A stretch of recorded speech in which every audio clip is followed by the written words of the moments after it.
Snacks for a diabetic diet. More about that coming up. We've heard from so many of you, our today's Health and Wellness podcast listeners, that you are having a difficult time leaving a rating and review for the podcast in iTunes. So here's an easy way to do it. Go to www.pleasereviewmypodcast.com/today's health for an easy step-by-step tutorial to follow. That's www.pleasereviewmypodcast.com/today's health. Reviewing and rating our podcast in iTunes helps us in so many ways, but most importantly, we get your feedback on what you like about the podcast. Thanks for being a listener and subscriber and going to www.pleasereviewmypodcast.com/today's health. You know, we're always on the lookout for healthier snacks, whether it's just to eat healthier or if you have dietary concerns because of health issues. With me on the phone is Mark Singleton. He is the VP of Sales and Marketing at Southern Recipe Small Batch. Hey, thanks for being a part of the podcast, Mark. Brett, we really appreciate being with you today. You are with Southern Recipe Small Batch, and tell us a little bit more about that. Well, you know, we've been in the pork rind business since 1955, and you know, as everything else has changed, our pork rinds have changed as well. We've got some new great offerings out on the market that are really going to change people's opinion about pork rinds. Some of the flavors are kimchi barbecue, spicy dill, even pineapple ancho chili. So we've definitely turned up the heat on the pork rind market, and have some really interesting new things to have our customers eat and experience, and so far they've been getting great feedback. Good. Well, let's go back to that diabetic idea and concern. Well, in layman's terms, you know, what is a diabetic diet, and why is it so important for everyone to be aware of the various needs around them from what you found? Well, you know, it's always smart to be in the know when it comes to your nutrition, whether you're a diabetic or just someone trying to eat healthy. And since, you know, food is such a everyday part of our life, we really think it's important to get the word out there that pork rinds are a pretty good option, not only for everybody, but for a diabetic. There's some real positives to the product that most people don't know. For example, pork rinds have less than 1 gram of carbs. They have 8 grams of protein. They're gluten-free. And, you know, if you're looking to watch your insulin load or your, you know, ketosis, they are really a very good option for people. Once again, whether you're a diabetic or just looking to control your carbs or your protein intake, they're really a great option. And with some of our new flavors and some of our offerings with Southern Recipe Small Batch are even 40% less salt. So we've really tried to take all the artificial color out, all the artificial ingredients, and just, you know, be the product that it's always been, a simple protein-based crunchy snack. And I think it takes time to take a look at the nutrition facts, and these types of interviews and awareness of those types of snacks make it a little bit easier going, oh, let's grab that bag. I heard that on that podcast. Let's read a little bit more about it. It helps a lot, too, but being aware of it through this sort of thing makes it a lot easier for listeners, too.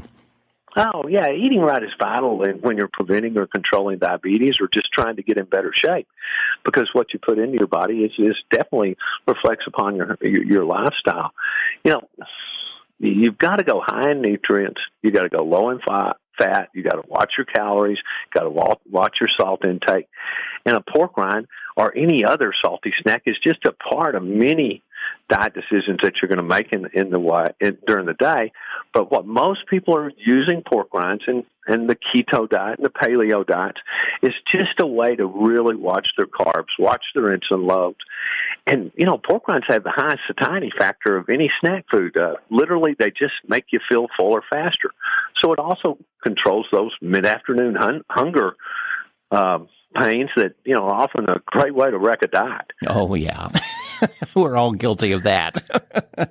Well, yeah, and those people with diabetes, they can have common snack. I mean, everybody thinks yogurt's great for them, but it's so packed with sugar, both from added sugar and the natural sugar in fruits, or a sweetened breakfast cereal, or even a French fry. They're all loaded with carbs, and all things that, you know, diabetics have to watch. Right.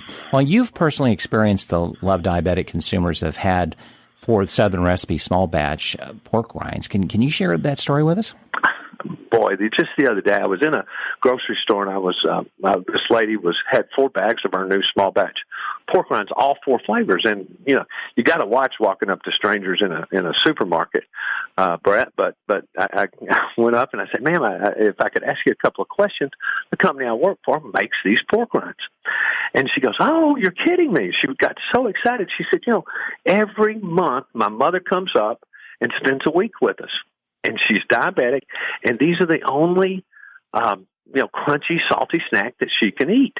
And for years, we were just all of our options were just plain pork rinds or hot pork rinds, and these really made a big difference because they're exciting flavors. There's no artificial anything, and she had even noticed that we'd lower the salt. And so, we get lots of great stories. I got a letter last month from a mom thanking us for providing a crunchy, salty snack that her 13-year-old daughter could eat. It really is remarkable the level of awareness people have, and in a very humbling way, the level of gratitude they have for us providing these snacks for their families. Well, it's really a big part of why we are a family-owned company today. Is we're a family making food for other families. Yeah, and who hasn't gone through the grocery store aisle and found that nugget of, wow, this is good. It's that best kept secret, but it's always been on the aisle. You just never noticed it until somebody made you aware of it. Well, there are a lot of undercover pork rind lovers out there, Brett. Right, yeah. We finally, sure. We've become chic enough that people are starting to come out from the closet and admit they're a great part of their weekly snacking. Well, and a lot of snacks have changed the way they've made themselves as well, too. I mean, pork rind, it's changed its image. Before it was not really a healthy food snack, and now to survive, it's now become something as an alternative.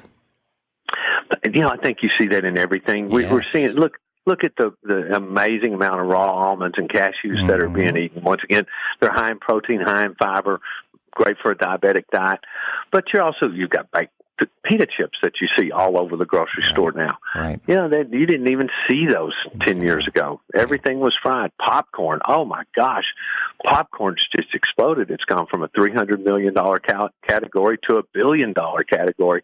And once again, another great snack option for diabetics with only 1 gram of fiber, especially if they, look for the items that are not saturated in caramel and high sugar content. Yeah, be careful what's on it. Exactly.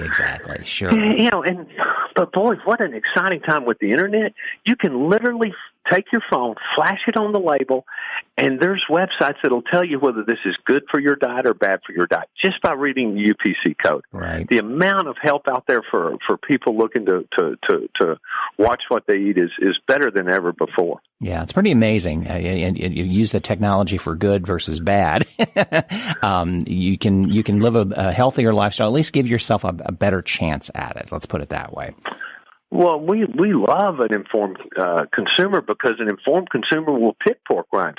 We didn't have as many ways to get the information out, but due to people like you that have podcasts and programs that are really about educating consumers, we've literally seen pork rinds being consumed by a third more people than they were 10 years ago even. Right.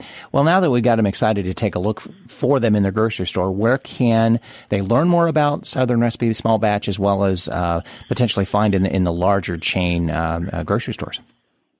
Sure. They can be found at your local Kroger's. If they go to southernrecipesmallbatch.com, you can find everything about the great tasting pork rinds. We've also got tons of recipes for cooking with pork rinds because, we just got through with the Super Bowl, and one of my favorite recipes during football season is our skinny dipping chicken wings, a baked chicken wing with low carbs due to the fact that we coat it with pork rinds rather than a sugar caramel, high carb seasoning. And there's tons of other recipes on there as well. Pork rind nachos, pork rind jalapeno poppers, just great alternatives for people wanting to watch their carb intake and really wanting to watch, and be aware of their protein intake and augment their protein intake as well. Good. We'll put the web address in the podcast show notes as well, so they've got a reference there. Then they don't have to. I think they had to write it down while they're driving the car right now. So the reference is there, and we'll make sure it's easy access to find out more about you. That's great. Well, and then you can always go to our bigger website that Rudolph Foods had forever, www.porkgrinds.com. Really easy to remember there. Thanks again for listening to this week's Today's Health and Wellness podcast, brought to you by Central Ohio Health and Wellness Magazine and Today's Health. If you have a health and wellness segment you would like us to cover, send us an email. Our contact information is in the show notes. And if you'd like more information about sponsoring our podcast, like Ashley just mentioned, our contact information is in the podcast notes. We look forward to hearing from you. Circle270media.com.